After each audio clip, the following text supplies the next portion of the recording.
अस्सलाम वालेकुम प्यारे बच्चों। मैं रईसा बेगम गोजर चौकी से किताब उर्दू जुमात सूम मज़मून जम्मू से श्रीनगर तक। इससे पहले मैं आपको यहाँ पे ये लफ्ज़ पढ़ती हूँ। अल्फाज कतार, डाहलान, पेजदार, चोटी, सेहत अफ़ज़ा, इनके माने भी मैं आपको दिखाऊंगी। यहाँ देखिए बच्चों, ये मोहन अपने दोस्त अहमद को ख़त लिख रहे हैं। जब वो जम्मू गए थे, जम्मू से जब वो श्रीनगर पहुँचे तो उसने अपने दोस्त को ख़त लिखा कि हम जम्मू से सुबह 8 बजे रवाना हुए। 9 बजे हम नंदनी पहुँचे। ड्राइवर ने गाड़ी रोक दी।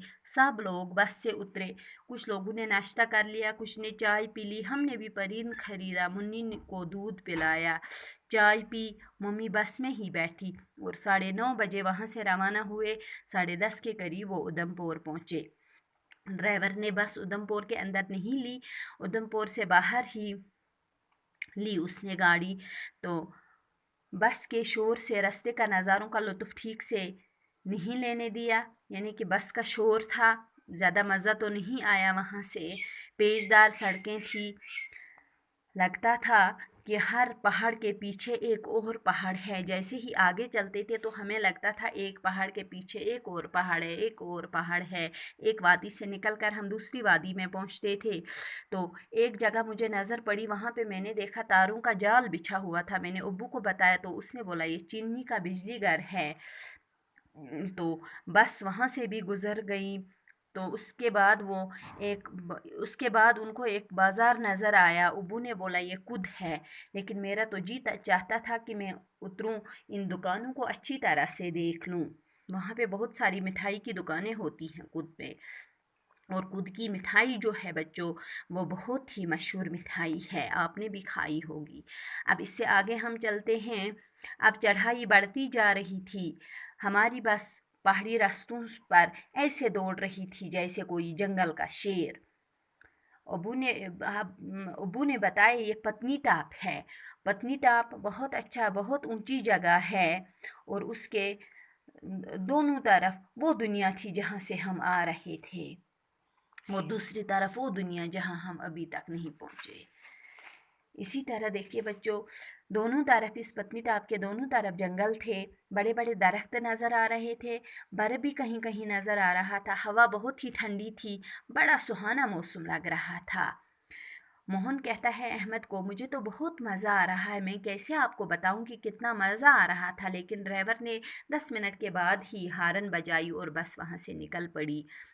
उसके बाद सड़क के दोनों तरफ ऊंचे ऊंचे दरख्त दिखाई देते थे, और मैंने अब्बू ने बोला ये बटोत है। ये देखिए बच्चों, ये बटोत की बस्ती है। यहाँ पे बटोत का रास्ता दिखाई देता है आपको, और यहाँ पर ज़्यादा खाने पीने की दुकानें होती हैं। कुछ बसें वहाँ रुकी थी तो मुसाफिर उन दुकानों में बैठकर खाना खा रहे थे। अब्बू ने बोला ये बटोत सेहत अफ़ज़ा मुकाम है, यहाँ ना ज़्यादा गर्मी और ना ज़्यादा सर्दी होती है। तो उससे आगे जब हम बढ़े तो एक पावर प्रोजेक्ट नज़र आया, जिस पावर प्रोजेक्ट का नाम था बल्गियार पावर प्रोजेक्ट। अबू ने बताया कि यहाँ चिनाब के पानी से पन बिजली तैयार होती है। पन बिजली वो बिजली हो गई जो पानी से तैयार होती है। तो बहुत ही खूबसूरत था ये जगह, जिसका नाम चंदरकोट था। ये गाँव था, बहुत ही खूबसूरत था। और हमारी बस यहाँ रुके बगैर आगे बढ़ी, वहाँ भी हमारी बस नहीं रुकी, हम आगे निकल गई। और जब आगे एक दरिया पे नज़र पड़ी तो मम्मी ने बोला ये दरियाई चिनाब है।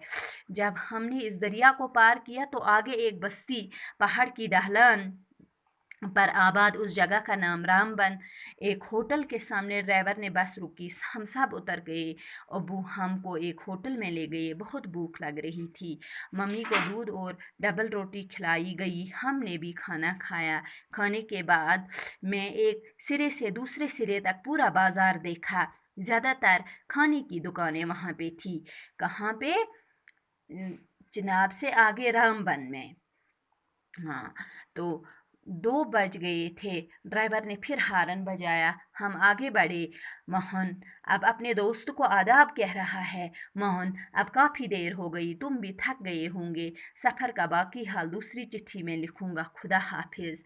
माता जी और पिताजी को मेरा आदाब कहना, तुम्हारा दोस्त अहमद। ये अहमद किसको ख़त लिख रहा था? मोहन को, ये याद रखना। अब मैं आपको इन लफ्ज़ों के माने आपको बताती हूँ। ये देखिए यहाँ पे मैंने लफ्ज़ लिखे हैं, नए अल्फाज लिखे हैं। कतार हो गई सीधी और लंबी साफ, ढलान हो गया नशीब, पेचदार हो गया बलदार, चोटी हो गई पहाड़ की सबसे ऊंची जगह, सेहत अफजा हो गया सेहत बख्शने वाला, सुरंग हो गई ज़मीन दोज़ रास्ता जो ज़मीन के बीच में रास्ता होगा, गार हो गया गड़ा, खंडर हो गया वीराना। अब हम अगले क्लास में इसके असाइनमेंट्स में आपको देती हूँ।